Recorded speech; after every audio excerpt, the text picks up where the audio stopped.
नमस्कार बंधुरा आमार चैनेले आमी आपनादेरके स्वागत जानाई। आशा करछि आपनारा भालो आछेन सुस्थ आछेन। आमी आबारो चले एसेछि आपनादेर काछे बेश किछु इउजफुल टिप्स निये। आर एई टिप्सगुलो जोदि आपनारा फलो करें संसारेर खरच अनेकटाई कमे जाबे, संसारेर मुश्किल काज सहज हये जाबे।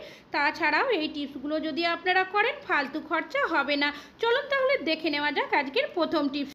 আমি এখানে নিয়েছি একটা ব্যাগ। আমরা যখন কোথাও বাইরে যাই প্রত্যেকেই কিন্তু এই ধরনের ব্যাগ আমরা নিয়ে যাই।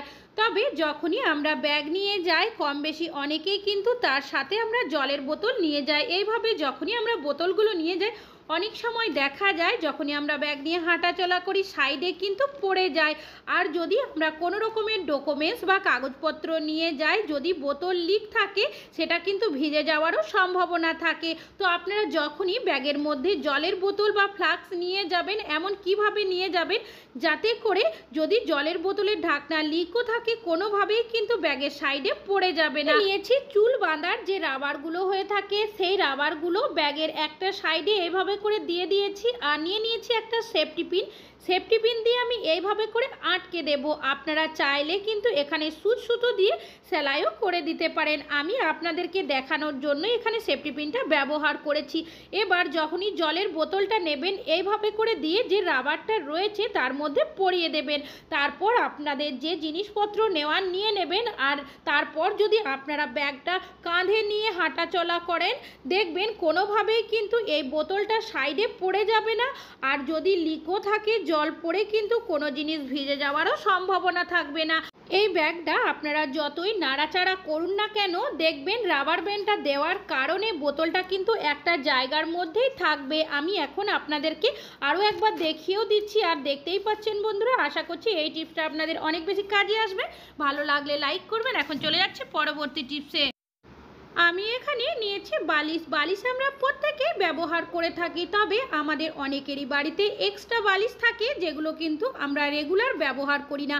আর এই ধরনের বালিশগুলো আমরা কিন্তু একটা জায়গার মধ্যে রেখে দিই। আর বালিশগুলো একটা জায়গার মধ্যে যদি অনেক দিন রাখা হয় অনেক সময় দেখা যায় অনেকটাই নোংরা জমে যায়। আর অনেকগুলো বালিশ হলে দেখা যায় অনেকটা জায়গার মধ্যেও কিন্তু রাখতে হয়। তো আপনারা বালিশগুলো এমন কিভাবে রাখবেন যাতে করে নোংরাও বসে যাবে না, এমনকি একটা জায়গার মধ্যে অনেকগুলো বালিশ আপনারা রাখতে পারবেন।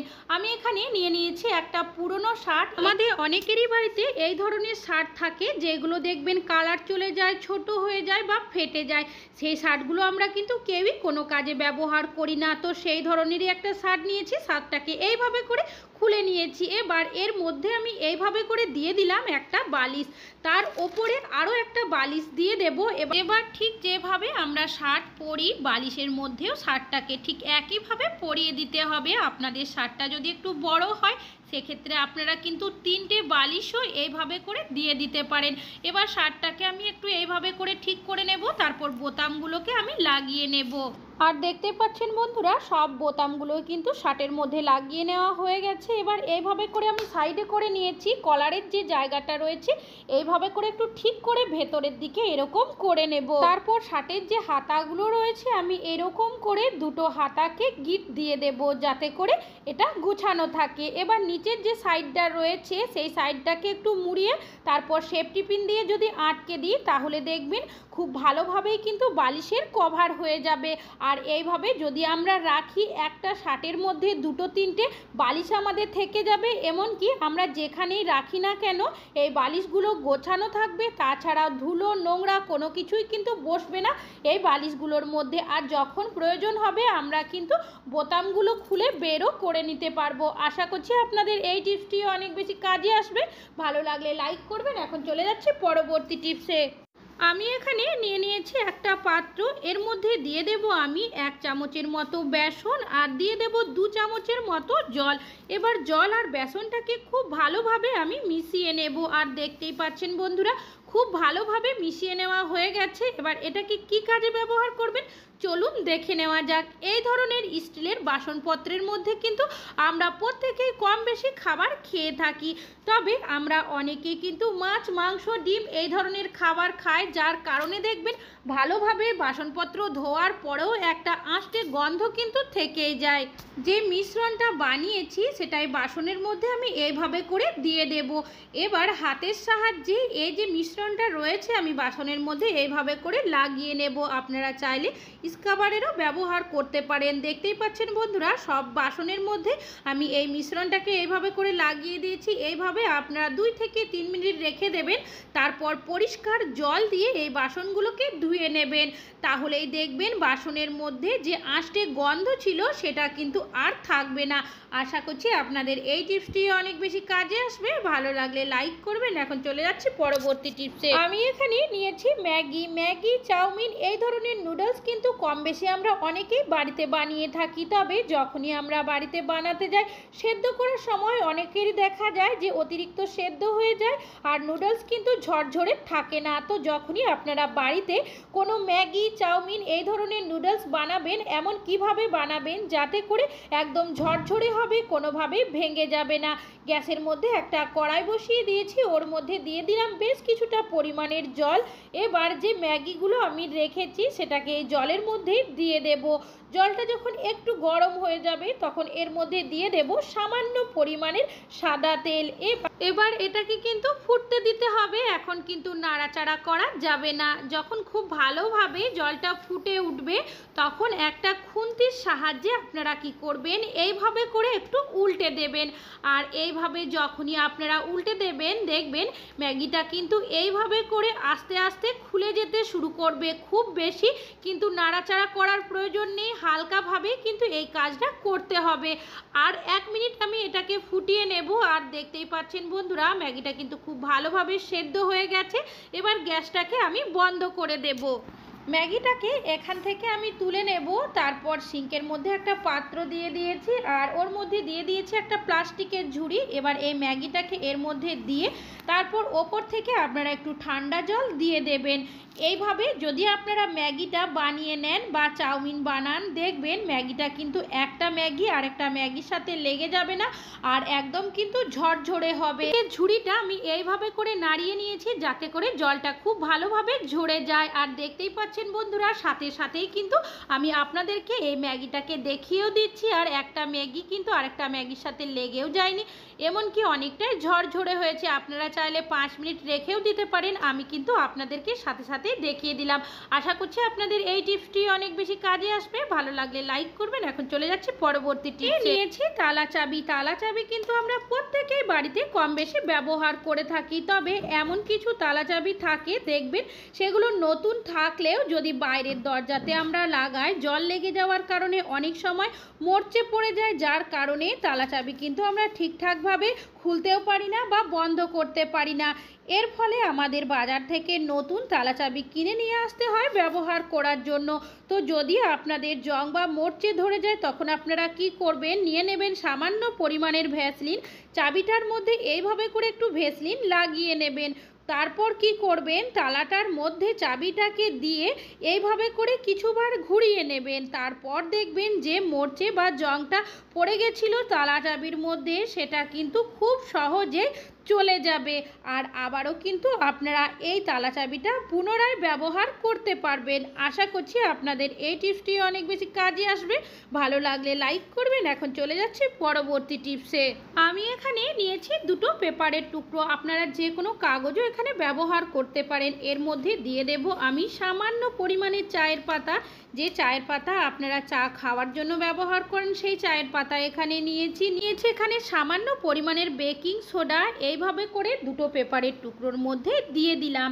এবার এই যে পেপারের টুকরোটা রয়েছে আমি এইভাবে করে ভাঁজ করে নেব। আপনাদের সুবিধা অনুযায়ী পেপারটা কিন্তু ভাঁজ করে নিতে পারেন আর চাইলে পকেটের মতোও করে নিতে পারেন। আমি এখানে নিয়ে নিয়েছি একটা রাবার ব্যান্ড দিয়ে এইভাবে করে আটকে দেব যাতে করে খুলে না যায়। ঠিক একইভাবে আরও একটা যে পেপার রয়েছে সেটাকে এইভাবে করে মুড়িয়ে নেওয়ার পর রাবার ব্যান্ড দিয়ে আটকে দেব। এবার নিয়ে নিয়েছি একটা সেফটি পিনের সাহায্যে এইভাবে করে আমি কিছুটা ফুটো করে নেব যাতে করে চায়ের পাতা এমনকি বেকিং সোডার যে একটা গন্ধ আছে সেটা কিন্তু খুব সহজে বাইরে বেরিয়ে আসে। এবার এইগুলো আপনারা কি কাজে ব্যবহার করবেন চলুন দেখে নেওয়া যাক। আমাদের অনেকেরই বাড়িতে বাচ্চারা স্কুলে যায়, বড়রা অফিসে যায়, আর তাদের জুতো কিন্তু আমাদের প্রত্যেক দিন ধুয়ে পরিষ্কার করা সম্ভব নয়, যেহেতু তারা রেগুলার স্কুলে এমনকি অফিসে যায়। এর ফলে দেখবেন যখনই তারা বাড়িতে এসে জুতো খোলে, জুতো খোলার সাথে সাথে জুতোর ভেতর থেকে একটা বাজে দুর্গন্ধ কিন্তু ছাড়তে থাকে। তো আপনারা কি করবেন, এইভাবে করে মিশ্রণ বানিয়ে জুতো খোলার পরে জুতোর মধ্যে এভাবে রেখে দেবেন সারা রাতের জন্য। তারপর সকালে দেখবেন যে বাজে গন্ধ ছিল সেই গন্ধ কিন্তু চলে যাবে। আর পরের দিন কিন্তু এই পেপারগুলো আবারও আপনারা এইভাবে করে জুতোর মধ্যে রেখে দেবেন। আশা করছি আপনাদের এই টিপসটি অনেক বেশি কাজে আসবে।